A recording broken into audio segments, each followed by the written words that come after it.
Has Shanghai fallen? The city once hailed as the financial heart of China and a symbol of Asia's economic prosperity has now fallen into an unprecedented state of desolation. The grand avenues that once shone brightly through the night now lie deserted and darkened. The shopping centers that were once crowded with people are now gathering dust and silence.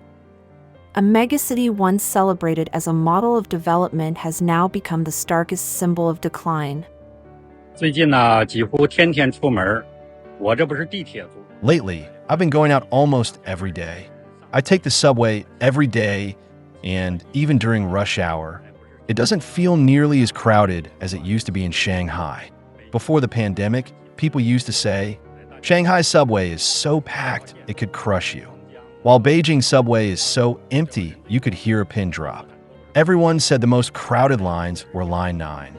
Line 1 from the city center towards Shanghai Highway, and Lines 6 and 8, especially around Pujiang. Recently, I've been riding those lines during rush hour, but they're really not that crowded anymore. It's the same with tourist spots in the city. Recently, I took my child to a park and to Florence Town Outlet Village. But aside from a few foreign tourists, there were hardly any people. It's understandable that weekdays might be quiet. But according to my friends in IT, the buildings once occupied by big companies are now standing empty. What exactly is happening here? In the past, when we went to eat at mall, popular restaurants always had long lines. Now, there's no need to wait at all. We used to spend 200 yuan per person and still leave unsatisfied. But now 100 yuan is enough for a full meal. To all the travel lovers across the country, please come and see Shanghai for yourselves.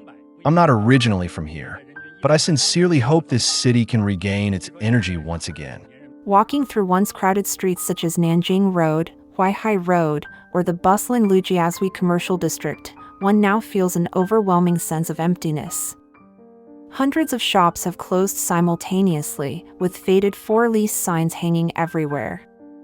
Even convenience store chains like Family Mart and popular restaurant brands such as Muwo Barbecue, Hidaleo, and Hema have begun closing stores one after another. Streets that were once vibrant and full of life now lie silent, like ghost streets. Everyone, what on earth has happened to the streets of Shanghai lately? In the past, places like Chipu Road used to be packed on weekends, with street vendors even setting up stalls on pedestrian bridges, making it nearly impossible to pass through. But now, shops are closing one after another. The emptiness is so striking that it feels unsettling. The aquarium is deserted, and even under Oriental Pearl Tower, the long lines of tourists have completely disappeared. And this isn't just about Shanghai. It's the same in my hometown's rural areas. There are no young people left in the villages. Some say because the economy is doing so poorly, people just stay home and choose the lying flat lifestyle, refusing to strive. Women are absorbed in live streaming, while men rush through wind and rain delivering food. Meals come from delivery apps, and entertainment comes from live streams. On top of that, both marriage and birth rates are said to be falling year by year. The population structure has changed dramatically, and in the streets, you mostly see the elderly or single young people. But somehow, I can't shake the feeling that it can't just be explained by that alone. What exactly is hidden behind all this? Everyone, please share your thoughts in the comments. Let's get to the bottom of it together. Shanghai is no longer the promised land. Locals report that in just the past 2 years, the city has lost an estimated 2 to 3 million people. Migrant workers have left because of unemployment, the exhaustion of high living costs, and the absence of any future to hold on to. Even native Shanghainese are now considering leaving, returning to the countryside, or seeking a way abroad. Even the middle class has not escaped the wave of decline. A 44-year-old entrepreneur who had run a finance company for more than a decade shared, "This year has been the worst year of business I've ever seen. Every expense must be cut to the bare minimum. I've had to sell assets, halt all investments, stop my child's tutoring, and even consider selling our old apartment just to keep going." Small business owners, the backbone of local consumption, have fallen into a state of barely surviving month by month, only to shut down in the end. They admit daily revenue is only a few hundred yuan, utilities alone exceed revenue. If we don't close soon, we'll only lose more. 上海也开始爆发了，仅仅6个月呢，就有10几万的上海人离开了。 These days, even in Shanghai, the exodus trend is accelerating.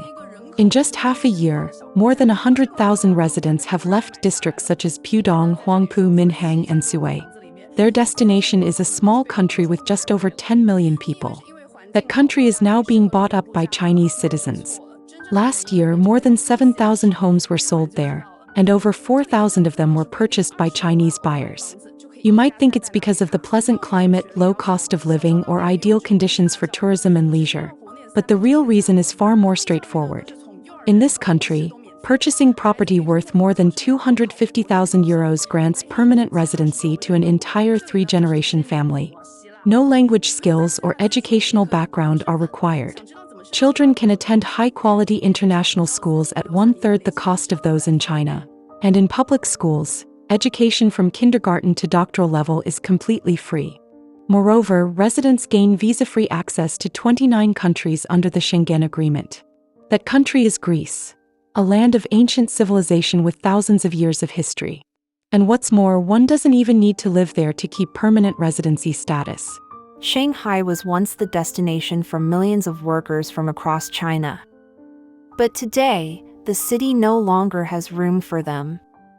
From Foxconn and BYD factory employees laid off in large numbers, to Didi drivers, food couriers, hairdressers, and supermarket clerks, all are now unemployed or barely holding on. One resident shared, "I've been out of work for 4 months. I cook at home, buy nothing, go nowhere. Time is plentiful, but the future is empty." Worse still, even the young, once seen as ambitious and full of drive, have lost interest in the so-called Shanghai dream. Many now lament, "If I can earn 3,000 yuan back home without paying rent, why come to Shanghai at all?" Why do young people choose to lie flat, refusing to strive? Isn't it because they see no hope? If there were even a glimmer of hope, no one would choose to lie flat. Would they? They lie flat because they've already lost sight of hope. If even the slightest hope remained, they would never give up or stop trying. No one truly wants to lie flat. Everyone wants to work hard to build a better life. But if years of effort bring no reward, then thinking it's better to just lie down and rest, isn't that only natural? Logically speaking, when people lose hope and feel their efforts bring no results, lying flat becomes the only option left.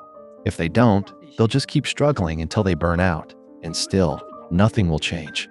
So if resting for a while feels like the only choice, isn't that understandable? It's a perfectly human reaction. So why deny it? Why condemn it? The problem doesn't lie with the young, it lies with society. Young people choose to lie flat, not because of their own weakness, but because every other path has been blocked. That's why they have no choice but to lie down. Society should start by looking at itself. Before blaming the young, ask who really deserves to reflect. Some compare Shanghai to an empty seashell, dazzling on the outside, but empty within. Major shopping malls like Global Harbor, West Nanjing Road, and Wanda Plaza now stand strikingly deserted, with only the Apple Store still drawing crowds. Ironically, the iPhone 17 remains sold out even as thousands of other stores close down, a bitter symbol of China's image-driven economy. Many consumers are willing to cut back on food, give up essentials, and still save just to own a premium product from the United States. Meanwhile, domestic smartphone brands, despite relentless promotion and patriotic slogans, remain unsold behind glass displays. The gap reflects not only differences in quality but also a quiet blow to China's tech industry, where consumer confidence is visibly cracking. If even Shanghai's busiest districts, from Huaihai Road to Zujiaoui, from Pudong to Songjiang, now feel desolate, what future awaits the outskirts? Let me tell you a truth that will resonate with every man. A girlfriend who won't buy you an iPhone 17 doesn't truly love you. If she really loves you, she'll do a part-time job, take day labor, even sign a 10-year loan or deliver packages if she has to, just to buy you that iPhone 17. Even if it's expensive, if she loves you, she'll clench her teeth and make it happen. A woman who truly loves you shows how much you mean to her through action, not words. The city's decline is no longer measured merely in numbers or in rows of shuttered storefronts. It is visible in the blank stares of commuters at train stations, in the unnatural silence during rush hour, and in the simple street-side meals that have replaced the once bustling restaurant scene. The atmosphere of Shanghai has shifted, colder, wearier, lacking vitality. More and more people are asking, where have Shanghai's 20 million residents gone? The streets are quiet, shops are empty, and subway cars once packed shoulder to shoulder now have empty seats. Once vibrant malls have grown desolate, with entire sections closed off. No one knows for sure whether residents are staying home, have left the city altogether, or simply can no longer afford to spend. What is certain is that the crowds have thinned dramatically, leaving behind an emptiness unprecedented in Shanghai. A shocking fact. Shanghai's migrant population has finally fallen below 10 million. Until 2020, the number had remained steadily above that mark. But by the end of 2024, it had dropped to 9.83 million, a decrease of 640,000 people in just 1 year. In fact, you can see it clearly just by riding the subway. Before, it used to be so packed that you'd be pressed tightly against the person ahead. But now, empty seats are everywhere, and even seated passengers are scarce. The decay of Shanghai is not merely the story of a single city.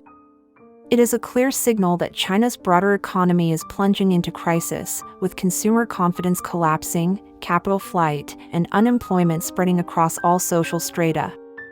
If a flagship metropolis like Shanghai has fallen into such a state, how severe must the reality be for other cities across the country?